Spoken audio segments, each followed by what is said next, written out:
Ok, entonces ya estamos grabando. Voy a regresar. De que Dios nos compra a través de su redención y ahora somos de su propiedad, que no no nos compra para hacer lo que nosotros queramos, sino que ahora somos de su propiedad. La Exactamente. redención. La redención quiere decir que Dios pagó un precio por nosotros, ¿verdad? Ujú. Muy bien. Entonces vamos a pasar a la siguiente. Voy a preguntarle a Alejandro. Ahí están juntos.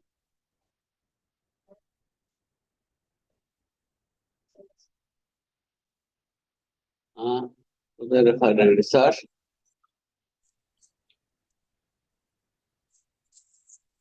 Lo cambiamos, ¿verdad? Ahí sí se ve la presentación en el, ¿no? En un arbolito, como una balanza.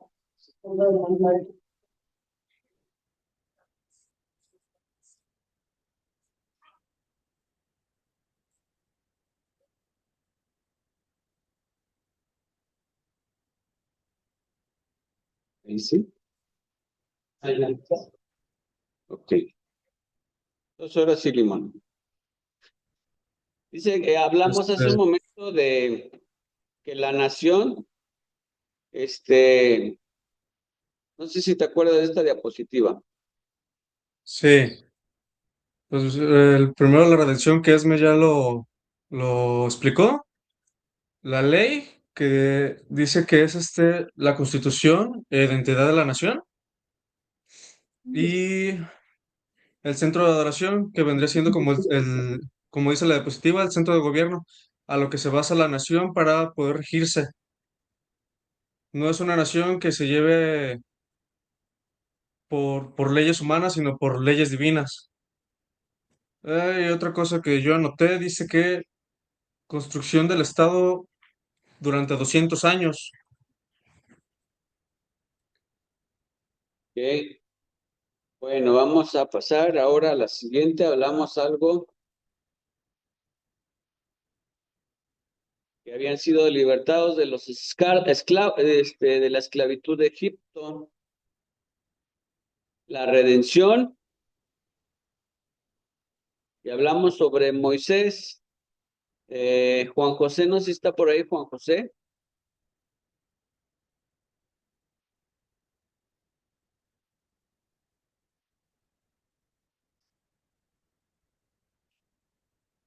No se oye Juan José, ¿verdad? Creo que están en culto ellos.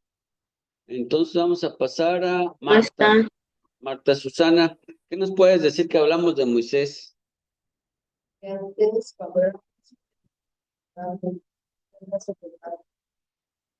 Cuando era príncipe, era arrogante y quiso rescatar el pueblo, pero pues no. Y entonces, ¿qué tuvo que pasar para que,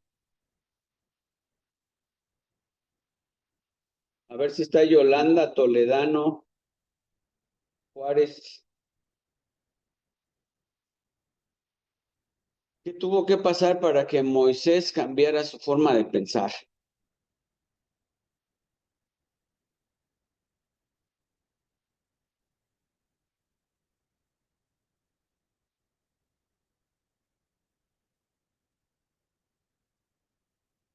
¿No está Patricia y Yolanda Toledano? América, Justo eso, no lo entendí. pues fue lo que más acabamos de hablar sobre este Moisés que tuvo que desaprender los modos egipcios del poder y cambió su forma de pensar, ¿verdad? Y había dicho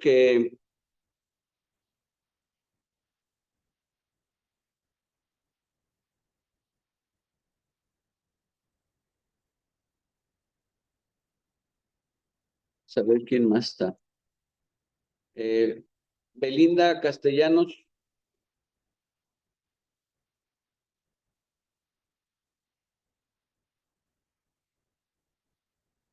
Yo la había visto por ahí. Sí, dígame. Sí, estoy aquí. Aunque se corta y regresa, pero A ver, estábamos preguntando sobre la vida de Moisés, que en la etapa, pues de la vida de Moisés. sí, que en la ¿Mande? etapa de Egipto tenía unas características, y en el desierto lo forjó de otra manera. Sí. Pues sí, Moisés, Mientras el piensas, hecho de por qué, mientras piensas, vamos a escuchar el comentario de Aide en el chat. ¿Qué dicen? Moisés pasó por un proceso en el que Dios lo hizo volverse un hombre. De príncipe lo convirtió en pastor de ovejas. Ok, era un proceso de 40 años en el desierto, de ser uno de los príncipes de Egipto. Dios trató con él en el desierto como pastor de ovejas, y ahí se hizo más humilde. Y estábamos aquí fue donde alguien nos dijo que si estábamos grabando, creo que Dana, donde dijo Moisés, ¿quién soy yo para que me presente delante de Faraón? Ya no era el arrogante de hace 40 años, ¿verdad? ¿Qué nos puedes decir de esto que estamos hablando?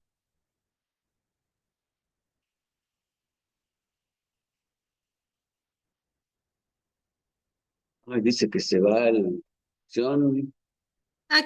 le está preguntando, perdón? a Mailí. Pero vuelve a repetir lo que dijo. No, bueno, ¿qué opinas de esto que le pasó a Moisés? Pues que fue lo que Dios dispuso, el propósito que Dios dispuso para la vida de Moisés, para que así fuera la persona idónea para liberar al pueblo de Israel bajo el poder del Señor. Todo eso que le pasó a Moisés. Tenía que formar y forjar su carácter. Porque de Y hecho la Biblia nos dice que Moisés fue manso, o sea, fue el hombre más manso sobre la tierra. Aparte de Jesús, ¿verdad? muy diferente a lo que había sido, por lo que tuvo que huir de Egipto, ¿verdad? Bueno, pues vamos a continuar, ya que se está grabando. También dijimos antes de darnos cuenta que no había grabación, dijimos que había una fuente de poder, ¿verdad?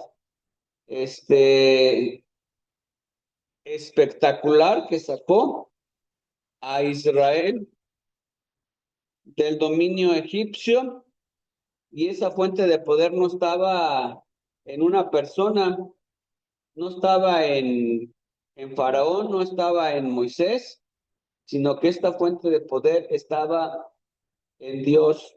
Y Dios tuvo un enfrentamiento directamente con los dioses, o lo que los egipcios consideraban sus dioses. Y nos encontramos con un paralelo. Estábamos diciendo que hay un tema de discusión,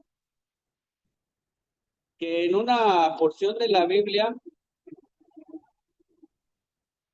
se dice que Dios endureció el corazón de Faraón, y entonces ahí donde nos detuvimos a preguntar un poco, si Dios endureció el corazón de Faraón, ¿por qué luego lo castiga? ¿Alguien quiere dar una respuesta a esta pregunta? Mayli. Pues yo tengo entendido que Dios endurece el corazón de Faraón debido a que Faraón primeramente rechazó liberar al pueblo de Israel la primera vez que Moisés fue a pedírselo. Entonces, a raíz de eso, el Señor es que endurece el corazón de Faraón. Eso es lo que yo recuerdo. Bueno, miren, esa pregunta que la gente se hace es importante y puede ser válida. Antes de continuar, vamos a ver la opinión de Aide. No sé si Bueno, en yo lo que había leído era que cuando dice la Biblia que Dios endureció el corazón de Moisés, se de refiere a Faraón. una descripción. No sé si me escuchan. Sí, de Faraón.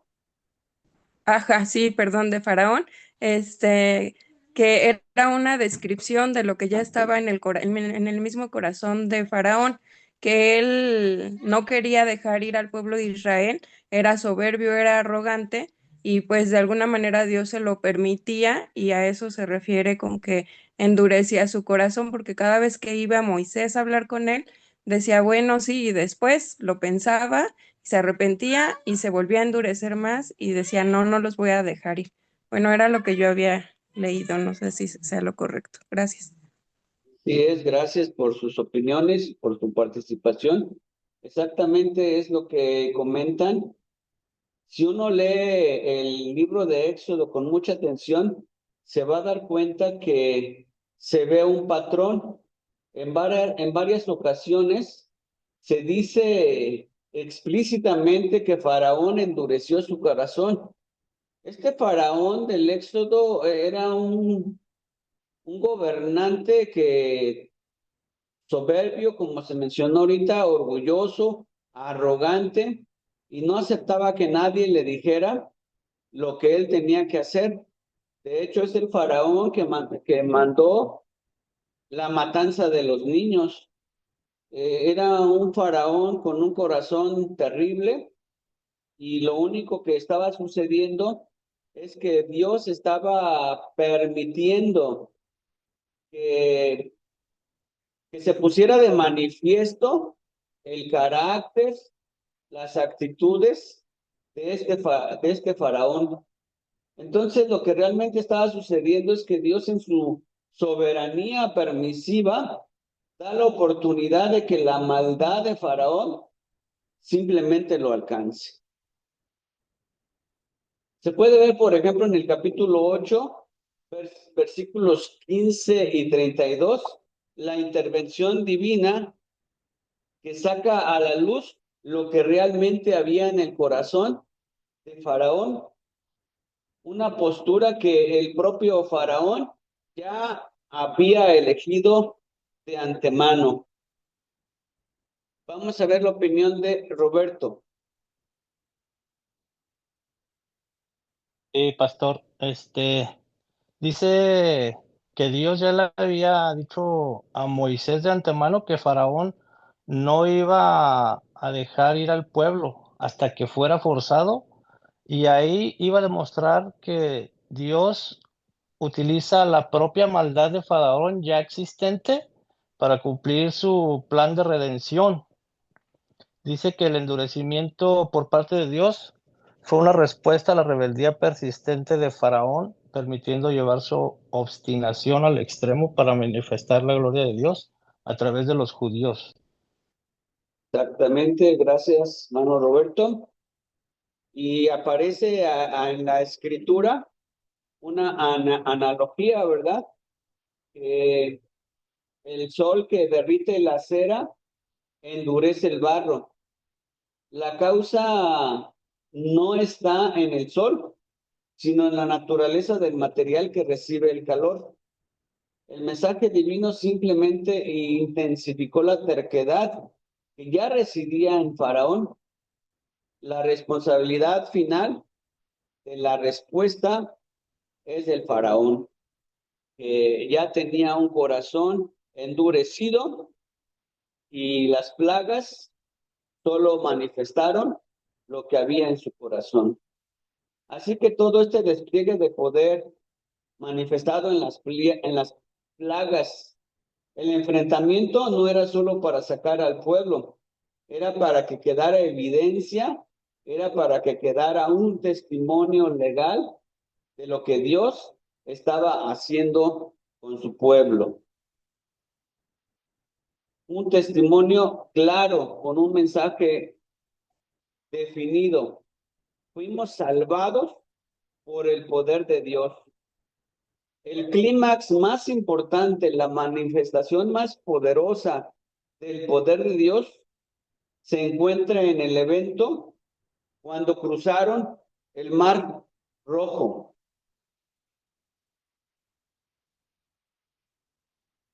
Y este evento de cruzar el Mar Rojo es conocido, una referencia histórica, como la medida del poder de Dios en todo el Antiguo Testamento. La medida del poder de Dios.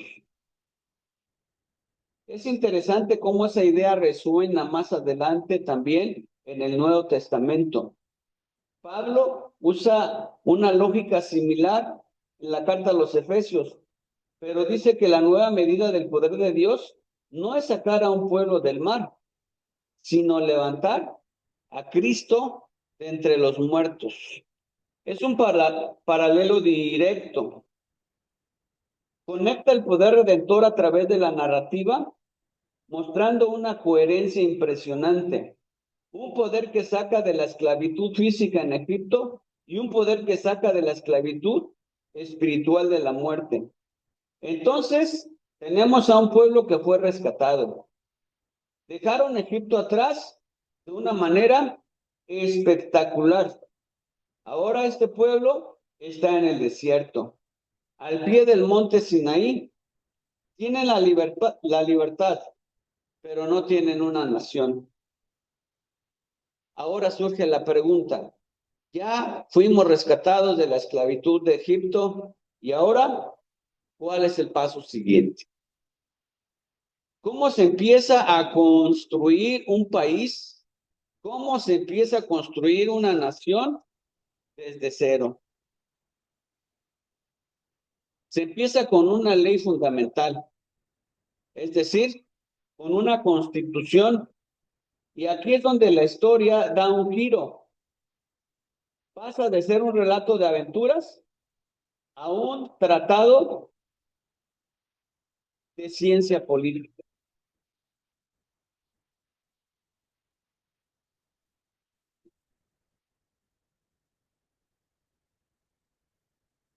Israel se establece como una teocracia. ¿Alguien de ustedes sabe lo que es una teocracia? O podría ampliar un poquito más la pregunta. Que alguien me diga 3 formas de gobierno y en qué consiste cada una de ellas.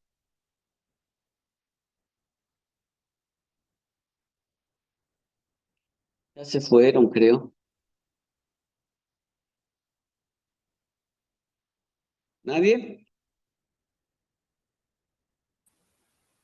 Bueno, nadie se anima.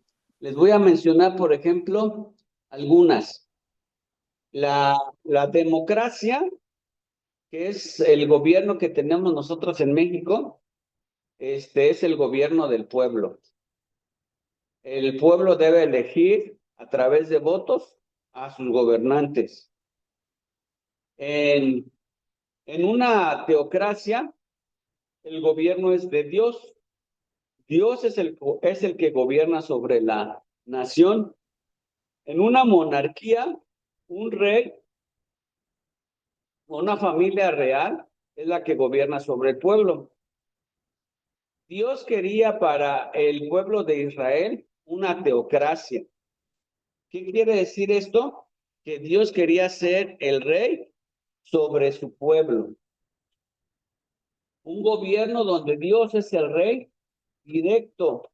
Y bajo esa premisa, el rey establece sus 10 mandamientos y estos 10 mandamientos adquieren una relevancia nueva. Generalmente en los 10 mandamientos vemos un código moral. Son en esencia la constitución que regirá, que mandará, que gobernará sobre las tribus unidas del pueblo de Israel. Es la carta magna de la nación. No es un conjunto de sugerencias éticas. Son artículos fundacionales del Estado. Eso es un cambio de perspectiva enorme. Por ejemplo, dice el Decálogo, no matarás. No es solo un consejo para llevarse bien. Es el artículo 1 de su Código Penal. No robarás. Es la base de la ley de la propiedad. Nunca se había visto de esa manera. Es la expresión directa de la voluntad del soberano. Este es el tipo de pueblo que quiero. Este es el tipo de conducta que quiero. Establece el patrón de gobierno y define su identidad nacional. Dios quería que cuando vieran a esta nación, todas las otras naciones se asombraran y dijeran, pueblo entendido es este. Dios quería establecer una nación de sacerdotes, de pueblo apartado, de pueblo santo, con un propósito, ser un modelo para todas las naciones. Esta es su ley fundamental. Entonces tenemos al pueblo de Israel que ya tiene su constitución política, tiene sus principios generales.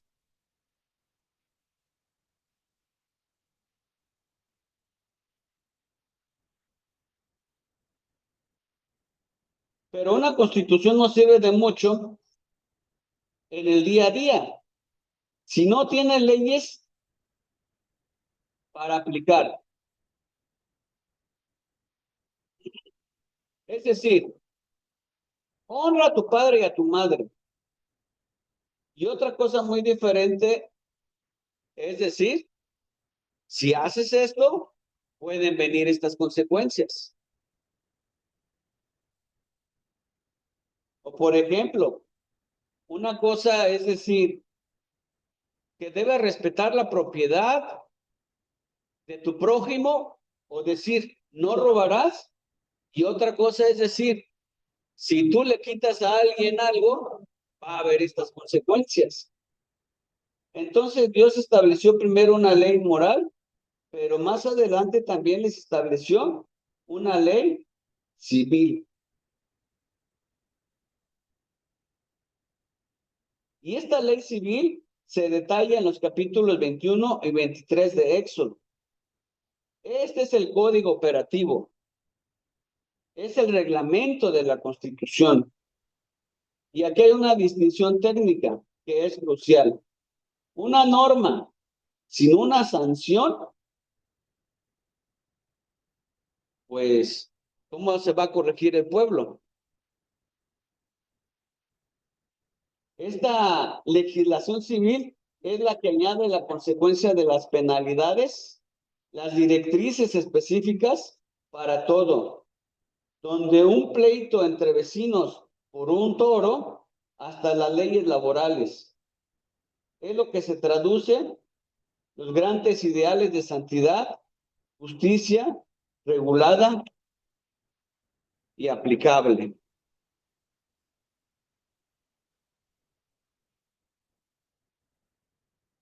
Cuando el pueblo de Israel recibe este paquete legal, Constitución y Código Civil, ellos dan una respuesta.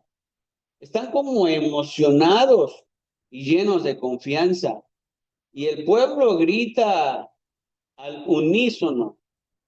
Oye, qué padre es esto, ¿verdad? Y lanza una expresión que dice que vamos a cumplir todo lo que Dios nos está pidiendo. Haremos, dice el texto, haremos todas las cosas que Jehová ha dicho. Eso suena muy bien, pero en la realidad, la historia nos dijo que el pueblo de Israel no pudo cumplir con esa ley que Dios les había dado. realmente no pudieron cumplir las promesas. A ver, ¿qué está pasando aquí? Si se les da una ley perfecta, se les dio la voluntad de su rey, ¿por qué no podían cumplirla? ¿Alguna opinión?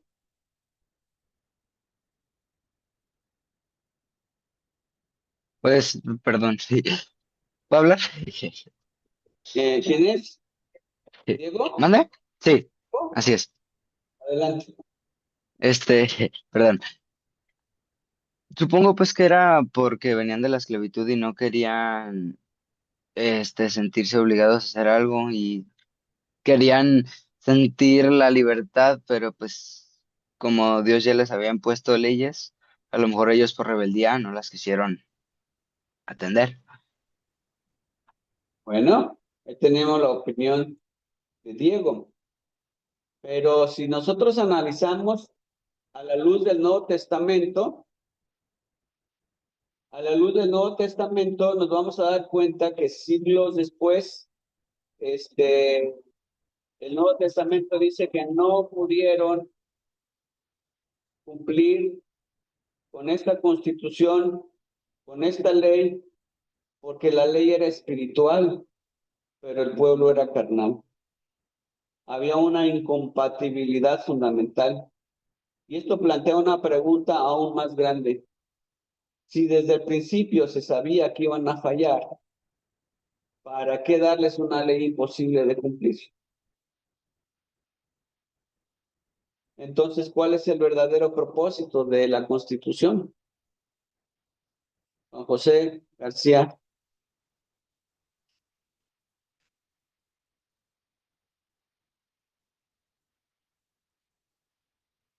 ¿Escuchan, hermanos? Sí,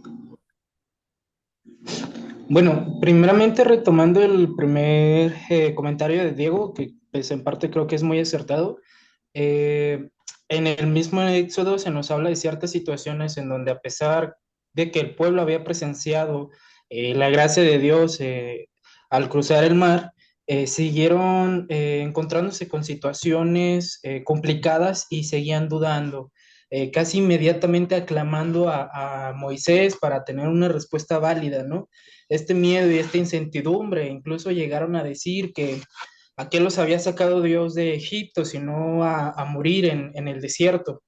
Y retomando la pregunta que usted hacía, yo creo que en parte, aunque Dios sepa que vamos a fallar sobre las cosas, que a lo mejor vamos a seguir recayendo o que no podamos cumplir estas expectativas, sigue recayendo en el tema del libre albedrío, ¿sabe?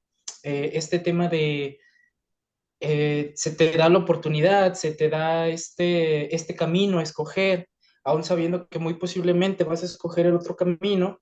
Creo que es importante recalcar el modo en cómo Dios nos trata en estos tipos de circunstancias. ok, gracias, Juan José. Sí, sí, está bien el nombre. Sí, Juan José. Ay, ya muchas opiniones. Miren, no sé si se le vayan a olvidar sus opiniones, pero estaba viendo el reloj, a veces nos encarreramos y teníamos un receso a las 8:10. ¿Viendo? Bien. ¿Quién quería opinar? La pregunta que estábamos reflexionando era si la ley es perfecta, era buena, bueno, es buena, pero era imposible de poder cumplir. Entonces, si la ley era imposible poder cumplirla, ¿cuál es el propósito de tener una ley que no se puede cumplir?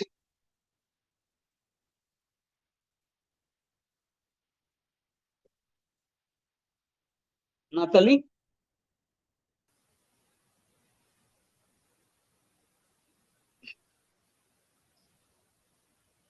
¿quién es Natalie? No sé si está en el micrófono.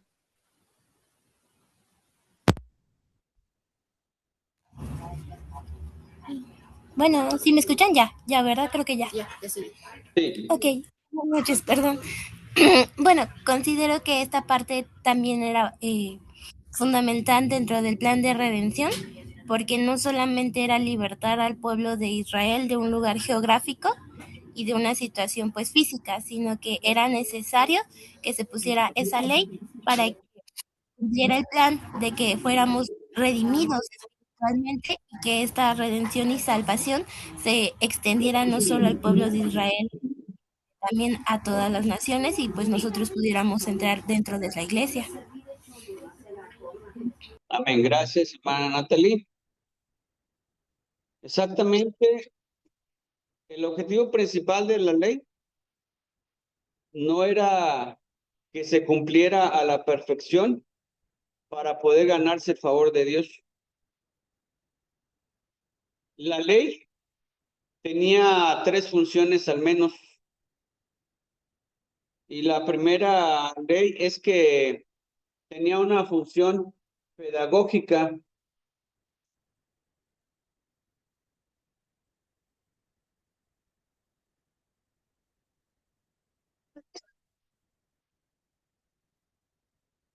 Pues esto ya no quiere avanzar.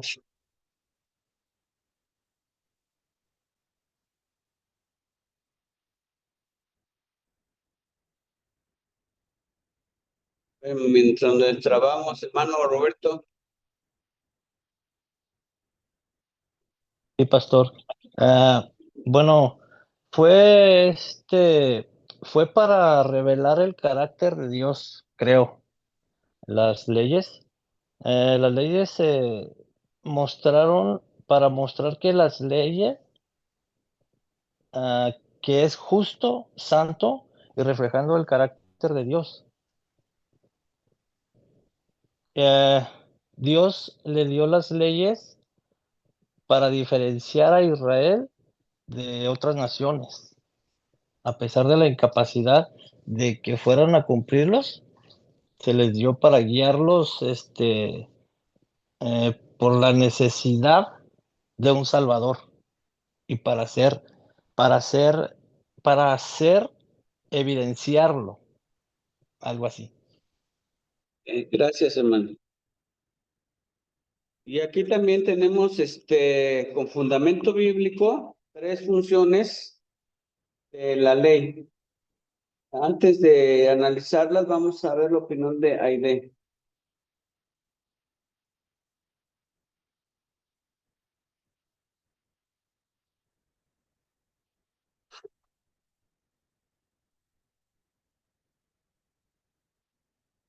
¿Sí se oye?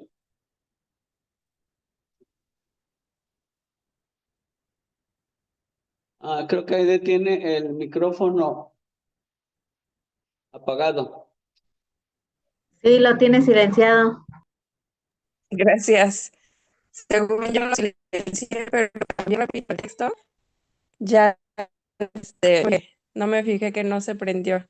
Bueno, dice Gálatas 3:24 al 26, que de manera que la ley es nuestro ayo o fue nuestro ayo para llevarnos a Cristo, para que fuésemos justificados por la fe, mas venida la fe, ya no estamos bajo el ayo, porque todos somos hijos de Dios por la fe en Cristo Jesús, y pues necesitábamos una guía para que nuestro comportamiento fuera diferente. Incluso, bueno, el pueblo de Israel necesitaba esa guía y ellos tenían también que saber lo que era agradable a Dios y lo que no, sino de qué manera podíamos incluso nosotros ser juzgados, ¿no? Aunque sabemos que hay una ley también en nuestra conciencia, pero era necesario que estuviera establecido los principios que le agradaban y que no le agradaban a Dios, y que en determinado momento eso evidenciara que pues tenemos la necesidad de un Salvador que es Cristo.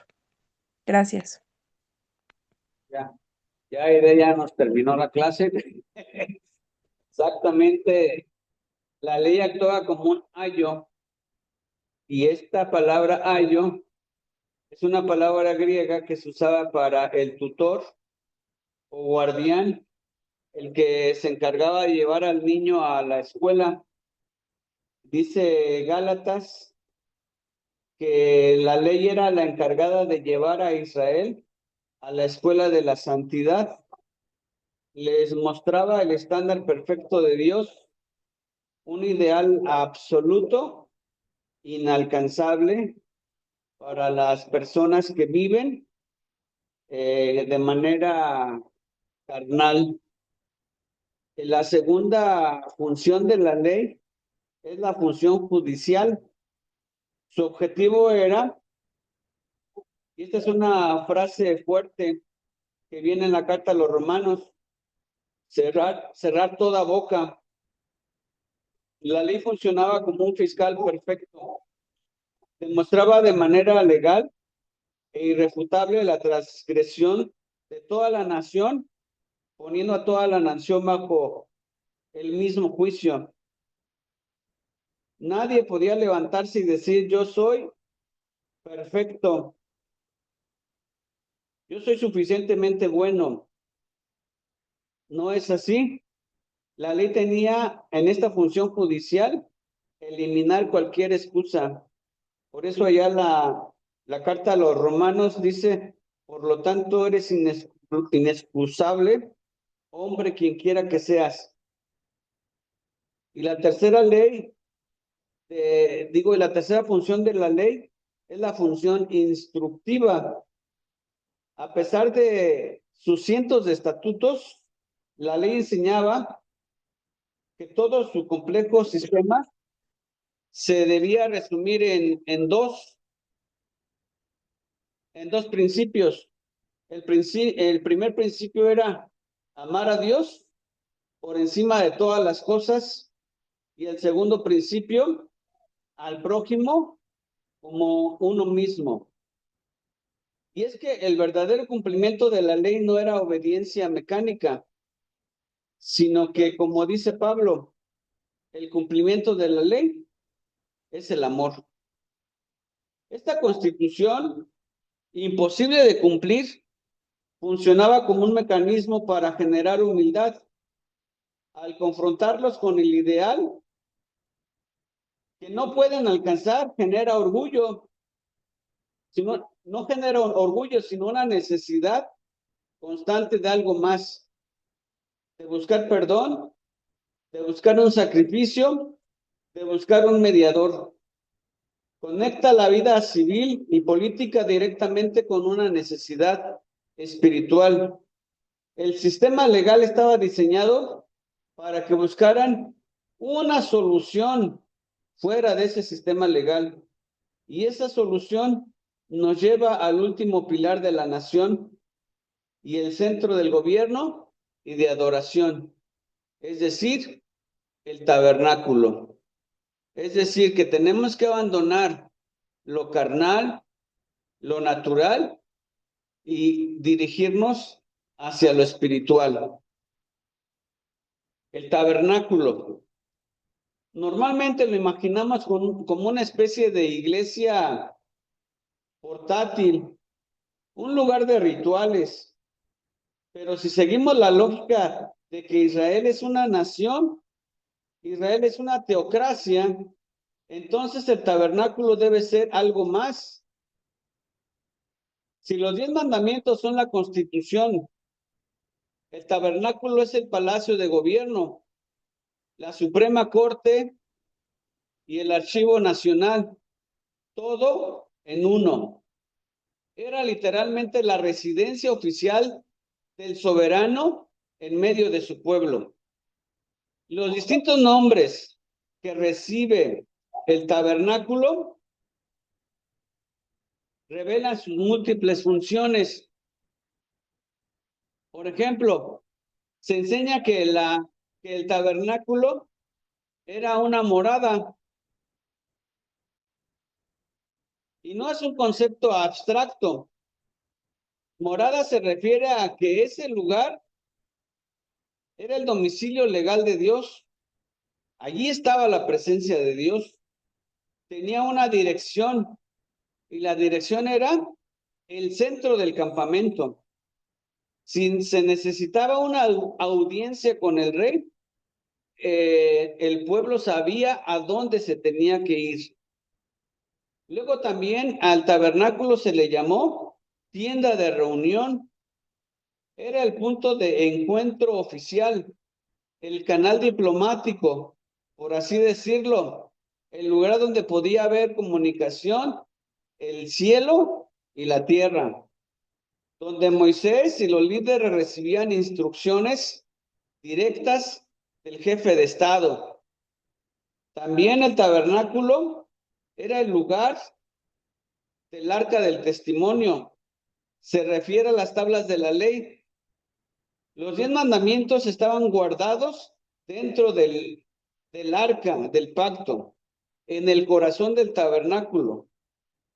Por eso, una de las descripciones más acertadas es que el tabernáculo funcionaba como el archivo constitucional de la nación. El testimonio es la constitución. Entonces, es el centro geográfico y político de su nación. Tenían guardado su documento fundacional, y esto de lo que estamos hablando es increíblemente simbólico. Es lo que se necesita para la fundación de una nación. Al mismo tiempo, era un recordatorio constante de la incapacidad del pueblo para cumplir con la ley.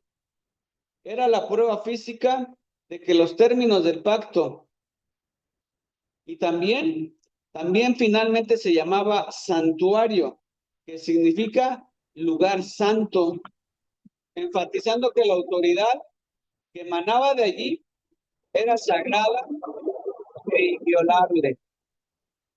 Entonces, la constitución de la nación estaba literalmente guardada en una caja de oro dentro de la residencia oficial del rey, en el corazón del campamento. Esto refuerza que toda su existencia como pueblo se basaba en un sentimiento no se basaba en un sentimiento o tradiciones, sino en un pacto jurídico, documentado y centralizado. Este sistema que Dios puso para Israel pone todas las piezas juntas. El sistema estaba perfectamente integrado. Viéndolo así, el libro de Éxodo es un manual de construcción de un estado. Es el plano detallado. Vemos todo el proceso, la redención que sirve como base legal para un nuevo gobierno, la entrega de una constitución y un código civil, y finalmente la construcción de un centro administrativo jurídico y de adoración. Es un sistema completo. Lo fascinante es que todo el marco, desde el rescate milagroso hasta esas leyes que sabían que no podían cumplir a la perfección, estaba diseñado para forjar una identidad nacional única, un pueblo apartado para su rey. Esta es la genialidad del sistema. Ese mismo marco legal le recordaba a diario sus propias limitaciones, su necesidad constante de gracia y de un mediador. El sistema legal del Éxodo se presenta como perfecto, pero es precisamente esa perfección la que por diseño condena legalmente a quienes están bajo de ella, porque son imperfectos.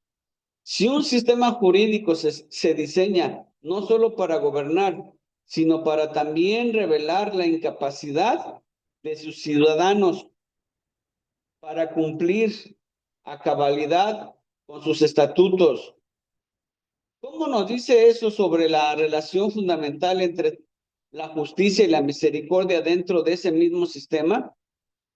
Lo que nos está diciendo es que si el ciudadano no es suficiente, capaz de poder cumplir con esa ley, entonces él necesita alguna ayuda de otro lado. Este sistema pone de manifiesto que se necesita algo más. Se necesita gracia del soberano. Y esto también apunta al Evangelio del Nuevo Testamento y de la iglesia. Bueno, con esto estamos terminando. ¿Qué es el libro de Éxodo? Opiniones y comentarios, tenemos 10 minutos.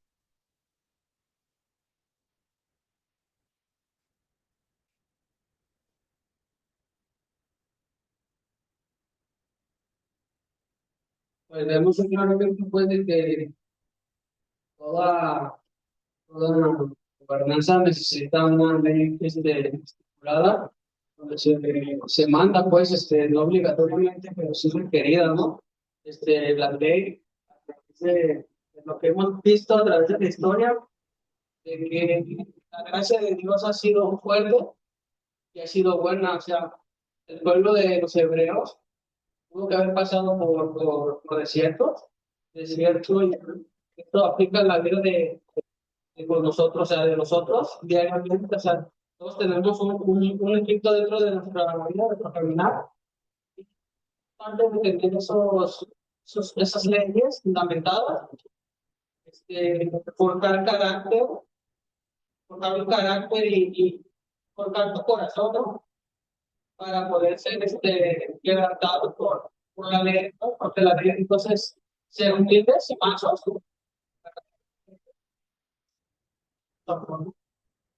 Sí, exactamente. El propósito de la ley es darnos cuenta de que por nuestro esfuerzo no podemos alcanzar justificación delante de Dios. Que nos debemos de dar cuenta de que necesitamos que Dios tenga misericordia de nosotros y Él sea el que ponga los medios para un sacrificio que nos libere de esa condenación. Parece ser que Juan José había levantado la mano. Sí, hermanos. Resumiendo en pocas palabras la clase de hoy, creo que Éxodo es un negligismo muy claro de cómo Dios le entregó a su pueblo estatutos perfectos para crear esta diosicracia perfecta y vista de manera apropiada ante sus ojos. Sinceramente, yo creo que los hermanos comparten mi opinión, nunca lo había visto de esta manera, y mucho menos se me había pasado por la cabeza hacer este tipo de comparaciones con lo que tenemos actualmente, ¿no? Con la legalidad. Creo que fue una clase muy interesante y pues muchas gracias. Exactamente. Fíjense que si analizamos y tratamos de juntar el libro de Génesis y el libro de Éxodo, nos podemos dar cuenta de que Dios llamó primero a una persona porque Él quería una persona que se apartara de una sociedad idólatra, una sociedad alejada de Dios para tener una comunión, una relación personal con Él. Llamó a Abraham y llamó a su familia y luego llamó a su pueblo para formar una nación santa, una nación apartada, y le dio sus leyes. Pero Dios, además de una nación, quiere tener un mundo donde Él sea el rey, y también tiene planeado en el futuro un reino milenial aquí en la tierra, donde Él será el rey y donde también tendrá un pueblo de reyes y sacerdotes. En la actualidad, las personas carnales pues no pueden cumplir con la ley de Dios. Las personas que le dan la oportunidad al Espíritu Santo son las personas que pueden cumplir con esta expectativa, porque, como decía el apóstol Pablo, ya no vivo yo, ahora Cristo es el que vive en mí. Vamos a dar por último la opinión de Aide para despedirnos. Gracias. Estaba recordando cómo este pacto que fue establecido por medio de la ley, pues era un pacto condicionado a que la bendición iba a venir por consecuencia de la obediencia. Entonces, Creo que esa es una parte muy importante que funge la ley, que estaba estableciendo Dios ahí los principios para que si nosotros, el pueblo de Israel y todas las naciones llegaban a obedecer la ley de Dios, iban a recibir la bendición de Dios. Y nosotros sabemos que a pesar de que ya no estamos bajo la ley y que ahora estamos bajo la gracia, pues si nosotros obedecemos los principios divinos y obedecemos la palabra del Señor, pues también vamos a recibir esas bendiciones de parte de nuestro Dios. Dios les bendiga. Gracias. Bueno, pues con esta participación terminamos nuestra lección. Nos vemos la semana que viene. Suban sus tareas. Dios les bendiga. Dios te bendiga, buenas noches. Dios bendiga, buenas noches, descansen. Dios les bendiga. Bendiga.